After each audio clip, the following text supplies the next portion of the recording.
చిందం బాలకృష్ణ 72 సంవత్సరాల్లో ఉన్న కేసీఆర్ గారు మూడోసారి ముఖ్యమంత్రి కావాలని పట్టుదలతో ఉన్నారు.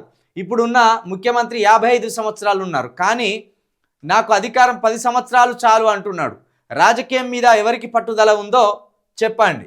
100% కేసీఆర్ గారు ప్యూర్ పొలిటికల్ లీడర్, స్వచ్ఛమైన రాజకీయ నాయకుడు కేసీఆర్ గారు. పార్టీ కోసం, ప్రజల కోసం, రాష్ట్రం కోసం ఏది చేయడానికైనా, ఎంతకు తెగించడానికైనా కేసీఆర్ గారు సిద్ధం ఉంటారు. అందుకు సాక్ష్యంగా ఆయన సాగించిన 14 సంవత్సరాల పోరాటమే అద్భుతమైన ఉదాహరణ. తెలంగాణ రాష్ట్ర సాధన కోసం ఏ పార్టీతోటి పొత్తు పెట్టుకోవడానికైనా, ఏ పార్టీని దెబ్బ కొట్టడానికైనా, తెలంగాణ స్థిరత్వం కోసం ఎవరిని తరమడానికైనా, ఎవరితోని దోస్తీ చేయడానికైనా కేసీఆర్ గారు వెనకాడలేదు. అది ఒక స్వచ్ఛమైన పొలిటికల్ లీడర్కు ఉండవలసిన లక్షణం.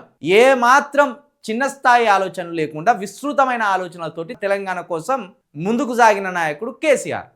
కాబట్టి కేసీఆర్ గారు పాలిటిక్స్ కోసమే ఆలోచిస్తారు, పాలిటిక్స్లోనే ఉంటారు, పాలిటిక్సే చేస్తారు. ఇక రేవంత్ రెడ్డి గారు అంటే రియల్ ఎస్టేట్ బిజినెస్ నుండి రాజకీయంలోకి వచ్చి డబ్బుతోటి రాజకీయాలను శాసించవచ్చని, డబ్బుతోటే రాజకీయాలు ముడిపడి ఉన్నాయని, డబ్బులు ఎక్కడ పెడితే ఏ పదవి వస్తుంది, డబ్బులు ఎక్కడ ఖర్చు చేయాలి, డబ్బులతోటి ఎవరిని కొనాలి, డబ్బులతోటి ఎవరిని దూరం చేసుకోవాలనే ఆలోచనలో రేవంత్ రెడ్డి గారు ఉంటారు. కేసీఆర్ గారికి రేవంత్ రెడ్డి గారికి పోలిక అనేది మనం పెట్టకూడదు. అదృష్టవశాత్తు మనకు తెలంగాణ వచ్చింది.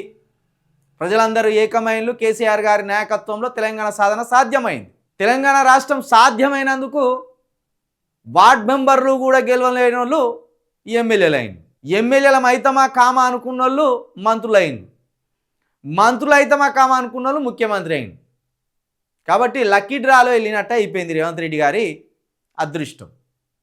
కాబట్టి కేసీఆర్ గారు బతికున్నంత కాలము రాజకీయమే చేస్తారు.